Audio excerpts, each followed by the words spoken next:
Oh man, I am so excited. I'm sure you guys already saw Mark Guggenheim mention that we are going to be getting a new Crisis reveal today, something that proves they've been building up to an adaptation of the Crisis story from the comics, and it should be here any minute now.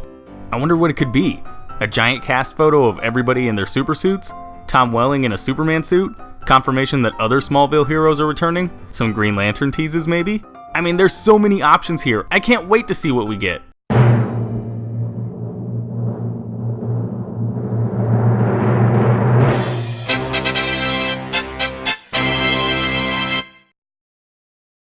Oh, alright then. So yeah, bad opening skits aside, a lot of people did get hyped up by Guggenheim's tweets, only to end up disappointed when it turns out he was just setting up the official first look at actress Audrey Marie Anderson in costume as the Monitor's herald, Harbinger. I mean, I'm not saying I don't understand why some people were disappointed, but at the same time, expecting official reveals of, well, really anything they were asking for should have already seemed very unlikely, right? At least for right now anyway. Still though, getting confirmation of Harbinger's look in the upcoming crossover is pretty cool too. The outfit does look very Monitor-ish, doesn't it? It's a shame they couldn't get the helmet worked out, but oh well, suit still looks cool to me. Even just the idea of Harbinger actually being confirmed for the crossover is pretty huge, potentially setting up some pretty big plot points for the upcoming crossover. And maybe revealing some things about earlier seasons of Arrow, but we'll talk about that in a little bit.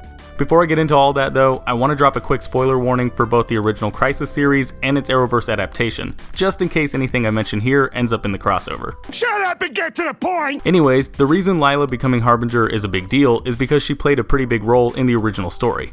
After making a pretty forgettable first appearance in 1983's New Teen Titans Annual No. 2, Lyla took a more active role as the Monitor's assistant in the Crisis crossover, assuming the identity of Harbinger and creating a series of doppelgangers that went out and recruited a wide variety of heroes and villains to help in the fight against the Anti-Monitor.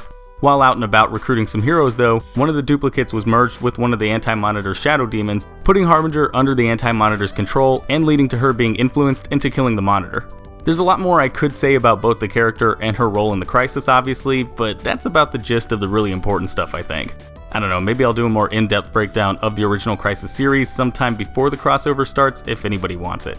Anyways, as cool as all that sounds, it's unclear how much of that we'll be getting in the upcoming crossover. I mean, we do know, thanks to the even more future newspaper Nora brought with her in Season 5 of The Flash, that there will be shadow demons in the upcoming crossover, meaning we could end up seeing the death of the Monitor at some point. But outside of that, nothing really. I mean, we don't even know whether or not this version of Lyla is going to turn out to be the same one we've seen since Season 1 of Arrow, or if she's just going to be some random version pulled from some random world in the multiverse. Or do we? See, almost immediately after this picture went out, a fan theory started circulating, claiming that not only is Harbinger the Earth 1 version of Lyla, but also that she's been the Monitor's assistant the entire time we've seen her. Mind-blowing, right?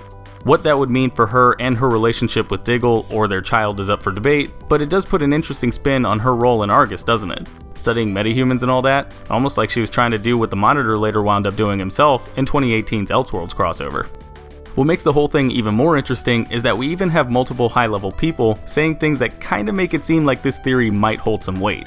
Aside from Mark Guggenheim mentioning on Twitter that the upcoming crossover reveal was supposed to prove that they've been building up to the Crisis for almost 10 years, we also got the following statement, via TV line, from new Flash showrunner Eric Wallace, who commented on how Lyla becoming Harbinger should have been pretty obvious in hindsight. When you see who's playing one of the major characters, like Pariah, who we've already announced is Tom Cavanaugh, there's a reason why Tom Cavanaugh is Pariah. It's not coincidence, and you need to watch this season of The Flash to understand that. Same thing with the person who ends up becoming Harbinger.